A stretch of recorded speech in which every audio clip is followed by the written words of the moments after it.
Hello, my name is Stuart Loughridge. For painting gouache on cardboard, I'm going to go over the setup here. And there's some important bits I want to stress.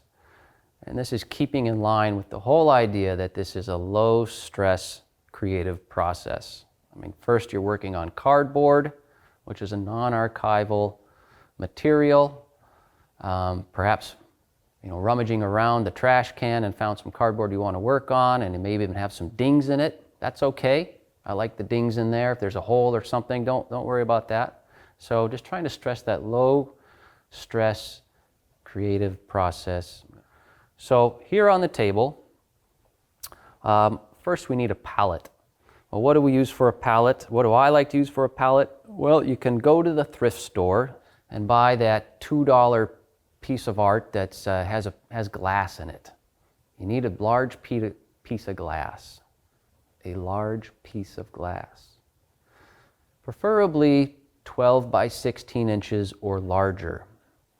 The gouache spreads out, it puddles, kind of makes a mess, and you want enough glass to really spread out. So I brought 2 small sheets here to the studio, and I have them taped together. And I haven't even cleaned these with soap and water. I just took them right out of the thrift store piece that I bought and put them right here on the table. If you can get like an 18 by 24 inch sheet of glass, that's great. Then you can really spread out and make a mess. I have lots of paper towels out. The process of painting gouache for me is messy, it's wet, and so I'm always trying to keep my brushes somewhat clean. And a lot of paper towels, I have them folded so that they're ready to go. You can see these have been ran over. I found these on the road. They have tire marks on them. And I just fold them into a quarter size, and they're just stacked up and ready to go. So I can just keep moving through those and not be slowed down by that. Try to do all that ahead of time. And then I'd prefer 2 bowls of water here. I have 2 bowls of water. These are just Pyrex bowls, but any bowls will do.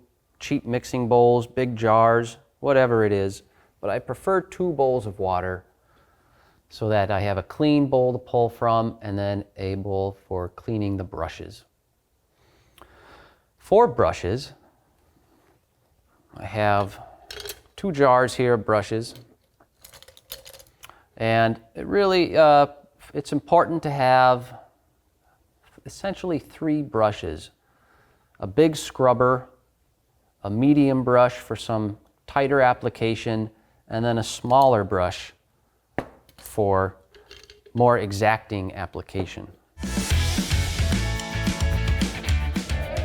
Hey, sorry for the interruption, but Emily here, and I want to tell you about a super cool offer that I have for you from Craftsy. If you don't know what Craftsy is, it is an online community with resource of millions of creative and like-minded makers where members can find endless inspiration, advance the skills you already have, or discover a new favorite hobby or craft that you've always wanted to try. Craftsy offers more than 2,000 exciting classes in over 20 popular categories, everything from sewing and crochet to baking and painting. The classes are broken down into easy to follow lessons and are led by friendly, award-winning instructors like me who share creativity, wisdom, and provide step-by-step tutorials. I loved Ashley Huff's sewing class on how to sew super cute skirts. I'm not much of a garment sewer myself, but she had so many approachable tips and tricks on how to make this pattern so easy with her instruction. And I also loved Brenda K.B. Anderson's crochet class on how to crochet rainbow home decor because, let's be honest, who doesn't love a giant rainbow pillow? She also had some amazing tips on how to turn your work when making curves in crochet. I got so inspired by Heather Thomas's class on creative finishing and edging for her quilt, and she reminded me just how awesome and fun it can be to embellish the finished edges of your quilt. She also taught me a new method for how to make the corners of my quilts even more precise. And a huge thank you to Craftsy for sponsoring today's video. The cool thing is though, as a Craftsy member, you will also have access to live stream tutorials where experts answer questions, share tips, and engage with the Craftsy community in real time, which I absolutely love. So the first 1,000 people to click on the link in the video description will get a full year of premium membership for Craftsy for only $1.49. So click the link below and let's get creative together. what I like about gouache is that you can use whatever you have sitting around, and perhaps you have some brushes sitting around that you haven't used for quite some time. It's common to have a lot of art supplies sitting around that just haven't been used for a while.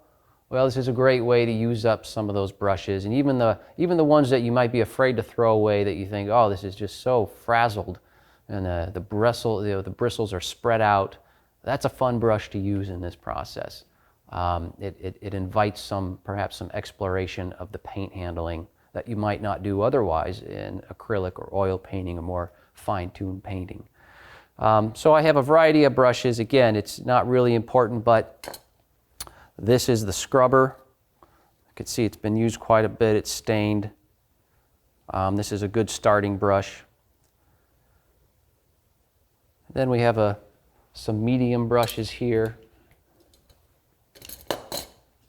These are sizes, well, it doesn't quite say, but you can see they're not very big, but they're not small either. But again, I don't want to stress specific materials. I just want to stress a relaxed way of working. These are great brushes to use here. These are more scrubbers. And then a big flat applicator. I like these.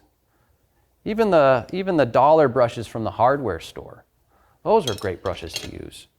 And then we have varieties of smaller brushes here. Again, all these brushes, these are somewhat nicer brushes, but I stress you can go to the hardware store and buy that $3 packet of brushes, or if you're at a garage sale or at an artist studio and they're having a sale and you can just buy some junky old brushes, that's great. If you do want to have a fine-tuned point, then it's good to have a good brush like this one. That fine point that isn't frayed. Then you can get some really sharp, crisp lines when it comes down to that level of working. For preparing your drawing onto the cardboard, well, what I like to have are basically 3 levels of graphite pencil. Here I have an HB graphite as a mechanical pencil. And the mechanical pencils are easy to refill, easy to sharpen with the right sharpener, and they can just go in and out.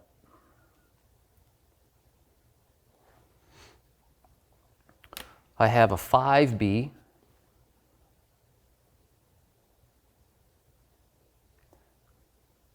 Any old 5B will do. The darker graphite just stands out better on the cardboard.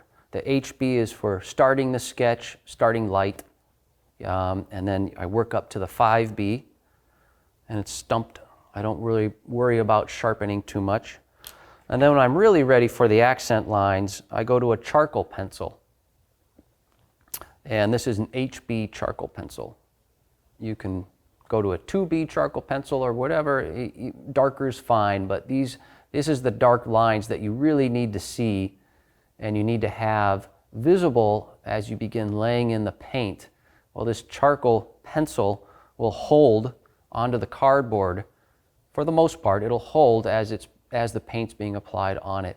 It also is important that there's no wax or oil in these pencils or charcoals, because that'll repel the water.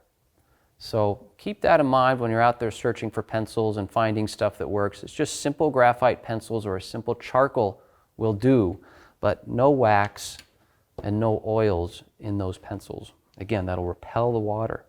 And then I always like the trusted kneaded eraser for removing the graphite lines. And I like to always have a spray bottle on hand. Keeps the paint wet. I can keep spraying and misting the paint rather than it drying out on me and having to squirt more out. I can just keep wetting and wetting and wetting. It's another good reason for a large pane of glass. Again, 18 by 24 inches is a great size to be working on for a palette because you can really let the water go. And then, again, have more paper towels on hand, whatever rolls you find. I like the really absorbent paper towels. I spend the money on the shop towels such as this or the Viva rolls. Because they are so absorbent, I can reuse them and reuse them, let them dry, reuse them again. The more lower cost paper towels, you use them once and they're pretty much used up. So yeah, you save a little money on the front end, but you end up having to use more paper towels throughout the process. The Vivas you can let dry overnight and come back to the painting the next day, and you can reuse them, especially with the shop towels as well. T-shirts work as well, old linens sitting around, but they don't absorb as quick. The water sometimes will pool up and sit onto those old fabrics, especially if they have oils in them or anything. They just don't pull the water out of the brush. So it's good to have those on hand too. That's fine. When you set up your glass palette, it might be helpful to have some paper underneath to absorb some of the water that will spill out. Here on my glass palette, I have a seam down the middle. Of course, water is going to leak right through that and onto this table. I'm not terribly concerned about the table. It's a waterproof surface, but if this were a wood table or a kitchen table that has a nicer finish, you probably want something absorbent. So what I like to do is throw down a towel that you don't mind getting messed up and wet, or even a floor mat. Go pick one up at the thrift store for $2 and shake it out, lay that floor mat down and put your glass down on that, and then that'll catch all the water that you need. So it just is a great surface too, from keeping the brushes from rolling away, because that floor mat will catch them. And then for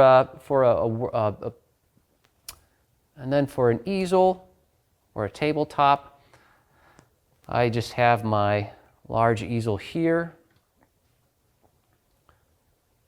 You can also set the cardboard down on the table. You can work it on a floor, or another option is a ladder. And just lean that ladder against the wall and attach that cardboard with some duct tape to the ladder, and you're good to go. So that's the setup, and I've tried to consider all the particulars of how I'll work, and try to let myself be messy and let the water flow around without having to worry about getting on things that shouldn't be wet.